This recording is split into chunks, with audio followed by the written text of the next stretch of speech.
보내주신 엑스레이는 보고요. 어, 여러 가지로 어떻게 하면 좀 쉽게 전달 드릴까 생각하다가 글로는 좀 한계가 있고, 영상으로 이렇게 직접 엑스레이 사진 보면서 말씀을 드리는 게 좀 편할 것 같아서 영상으로 좀 이렇게 올려드리도록 할게요. 참고로 이렇게 만든 영상은 이제 일부 공개로 해서 올라가기 때문에 링크가 있는 분들만 볼 수 있어요. 한마디로 이제 그 효린마미님만 볼 수 있는 거니까 걱정하진 않으셔도 되고요. 사진을 대충 봤을 때, 음, 이 부분이 처음 찍으신 것 같고, 이게 두 번째 찍은 사진 같아요. 근데 질문하신 게, 뭐, 제가 느낀 느낌으로는 이게 전후 사진을 봤을 때 더 안 좋아진 것 같다라고 느끼신 것 같고, 그 다음에 다리 길이랑 관련한 부분에 대해서 이제 좀, 혼란이 있으신 것 같아요. 일단은 그 다리 길이에 대한 부분부터 말씀을 드리면요. 깔창을 일단은 해야 되는 경우는 이거는 제 생각이기도 하고 이제 뭐 그 대다수의 생각이라고 보셔도 괜찮을 것 같아요. 어, 다리 길이가 차이가 나는 경우에는 두 가지가 있어요. 뼈 길이가 있고요. 골반에 틀어짐이 있어요. 근데 보내주신 사진에는 골반에 틀어짐이 확연하게 나타나고요. 다리뼈 길이는 사실 이제 직접적으로 재보지 않는 한 알 수가 없어요. 그래서 이거는 이제 따로 확인하실 수 있게 제가 미리 만들어 놓은 그 영상 링크를 보내드릴게요. 그걸로 한번 확인하시고, 음, 일단 보내주신 사진의 엑셀 사진을 보면은 이쪽이 오른쪽이고 이쪽이 왼쪽입니다. 저희가 다리 길이를 볼 때 어떠한 부분을 보냐면요. 일단 엎드려 놓고 얼굴을 가운데 놓게 하고 한쪽으로 돌리지 않고요. 그 다음에 뒤꿈치의 높낮이를 봅니다. 이렇게 뒤꿈치가 있겠죠. 그래서 높낮이가 같은지 보거나 이 안쪽에 있는 복사뼈의 높낮이를 봐요. 근데 이 길이에, 다리 길이에 영향을 줄 수 있는 게 뼈 길이는 같다는 가정하에 이 오른쪽 같은 경우에는 이 골반이 이 너비가 왼쪽보다 좁은 걸 보실 수가 있을 거예요. 이렇게 좁아지게 되면은 저희는 이제 엉덩이가 골반은 이제 앞으로 이렇게 돌아갔다라고 표현을 해요. 그러면 어떤 일이 생기냐면요. 이게 그냥 앞으로 돌기만 하는 게 아니라 앞으로 돌면서 아래로 살짝 떨어져요.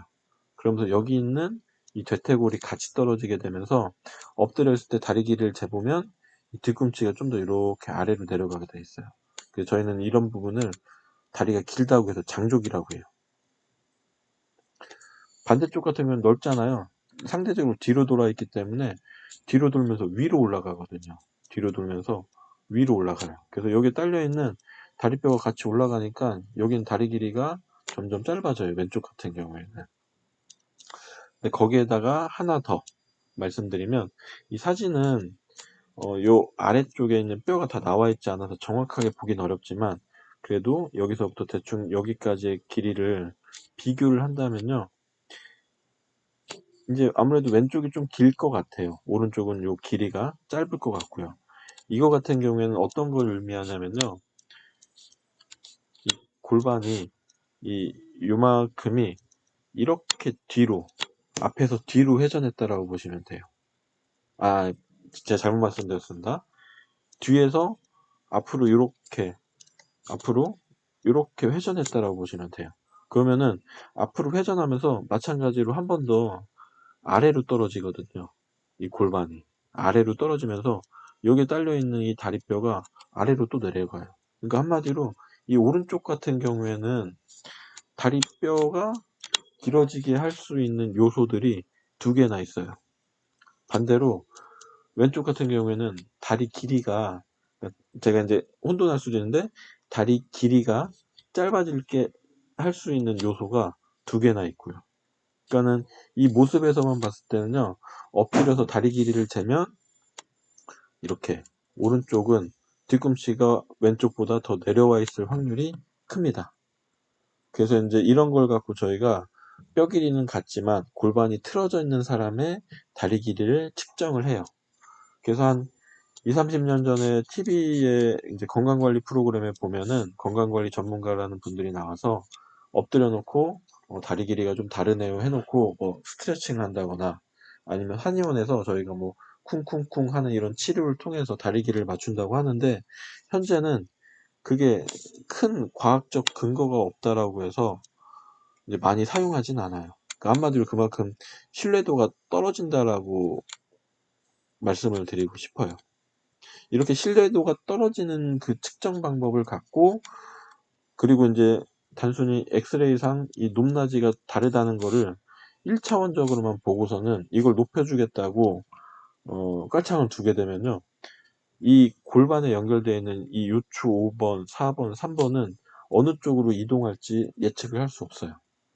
그래서 깔창에 대해서 신중해야 된다라고 하는 이유가 이런 것 때문에 제가 그런 댓글을 남겨드린 거예요. 그리고 이제 이런 것들이 실제로 이제 뭐 슈로스 운동을 하러 간다라고 하셨으니까, 그 슈로스의 운동이 나와 있는 원서들을 보면요, 이렇게 실려 있어요. 이분 같은 경우에는 척추의 커브가 이렇게 있는 분이라고 보시면 돼요. 이런 분한테 한쪽 골반이 떨어져 있다고, 이쪽 왼쪽 골반이 떨어져 있다고 이런 깔창을 대잖아요. 그러면 어떤 일이 생기냐면은 이런 식으로 바뀌어 버려요. 허리에 커브가 하나 더 생겨 버려요. 지금은 아직 그 자녀분의 커브가 엄청 크진 않기 때문에 이렇게 변하진 않지만, 뭐 아직 성장기에서는 어떤 변화가 일어날지 모르기 때문에 하나라도 이제 악영향을 주는 거에 대해서는 좀 조심해야 된다라고 저는 보고요. 물론 이제 이렇게 허리에 커브가 있는 분도 이 한쪽에 그 골반이 떨어져 있다라고 해서, 이 왼쪽에 골반이 떨어져 있다라고 해서 발에다가 이렇게 높이를 맞춰주기 위한 장치를 하면요, 그냥 골반이 더 빠져버려요. 어떤 걸 보고 알 수 있냐면요, 팔이랑 옆구리 사이 간격이 좁아진 걸 보실 수 있죠. 좁아졌다는 건 그만큼 골반이 한쪽으로 더 빠졌다는 얘기거든요. 그러니까 이러한 이유 때문에 다리뼈의 길이가 같다면은 굳이 깔창을 하지 않는 이유가 여기 있어요. 그리고 뭐 이게 척추의 커브가 막 엄청 그 강한 정도는 아니시기 때문에 이 정도는 보통 기준상 봤을 때 마일드하다고 얘기를 해요. 20도가 넘어가면은 이제 중등도를 넘어가는 거고요. 근데 그 중등도를 넘어가시는 분들 같은 경우에 이게 커브의 가장 바깥쪽 부분은 되게 뻣뻣해요. 그러니까 한마디로 뻣뻣하다는 건요, 여길 뭔가 올려주면은 이만큼에 있는 뼈들이 한꺼번에 움직일 가능성이 커지는 거예요. 그래서 깔창은 좀 신중하셔야지 되고요. 지금 현재 그 자녀분의 상태는 어떤 상태냐면요, 저희가 보통 측만증을 처음에 이제 오게 되면 커브를 파악하기도 하는데, 이렇게 요 부분, 이제 이렇게 빨간 점을 찍어 놓은 부분이 몸의 이제 이 중심선에서 어느 쪽에 있느냐가 무게중심이 떨어진다라고 보시면 돼요. 지금은 이 몸의 중심선에서 첫 번째 사진 같은 경우에는 왼쪽으로 가 있어요. 그러니까 한마디로 왼쪽에 있는 발 쪽으로 하중이 많이 떨어질 가능성이 컸었는데, 이게 이제 좀 뭔가 변하면서 오른쪽으로 이동해서 오른쪽으로 하중이 좀 많이 떨어진다라고 보셔도 될 것 같아요. 실제로 이제 여기에 있는 이 무게들이 그대로 이리로 떨어지거든요. 100%는 아니지만 한 70% 정도는 이 두 번째 사진의 그 예로 들었을 때는 오른쪽 발의 아치가 왼쪽보다 조금 더 떨어져 있을 가능성이 커요. 이제 그런 건 한번 직접적으로 확인해 보시면 될 것 같고요. 왜 이런 일이 발생되나를 한번 유추를 해보면요, 이만큼이 한꺼번에 움직인 거예요. 척추가. 처음에는 그나마 골반이 좀 가운데 있었어요. 근데 어떤 이유인지는 모르겠으나 이제 두 번째 사진 찍었을 때는 왼쪽으로 골반이 빠졌는데, 빠지면서 척추가, 허리 척추가 이제 같이 움직인 거로 판단이 돼요. 이런 경우에는 이 등 쪽에 뭔가 변화가 일어나는지 항상 예의주시하셔야 돼요. 등에 높낮이라든가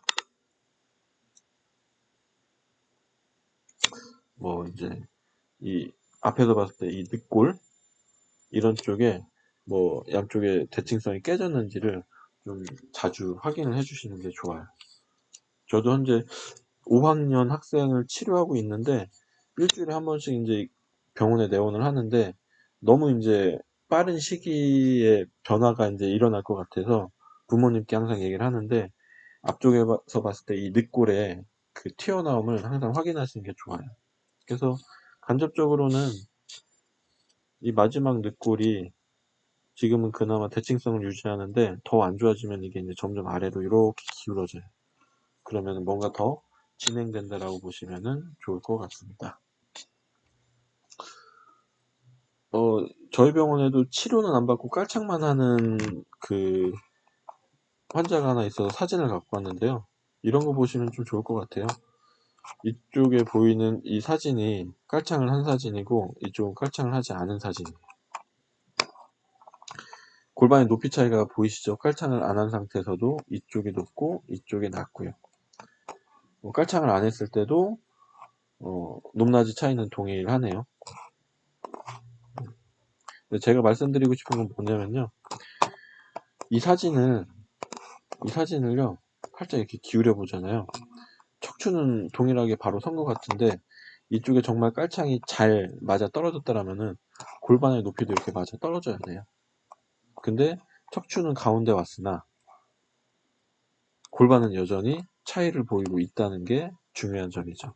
그러니까 깔창이 골반의 높낮이를 그렇게 잡아주지 못하는 경우가 많다라고 보시면은 좋을 것 같습니다. 일단 뭐 제가 말씀드릴 수 있는 안에서는 다 말씀을 드렸는데 혹시 뭐 궁금하신 부분이 있으시면은 뭐 채팅으로 주셔도 되고 제가 답변해 드릴 때 글로 해드릴 수 있으면 글로 해드리고 영상으로 알려드릴 수 있으면 뭐 이제 복잡한 경우는 영상으로 말씀을 드리도록 하겠습니다.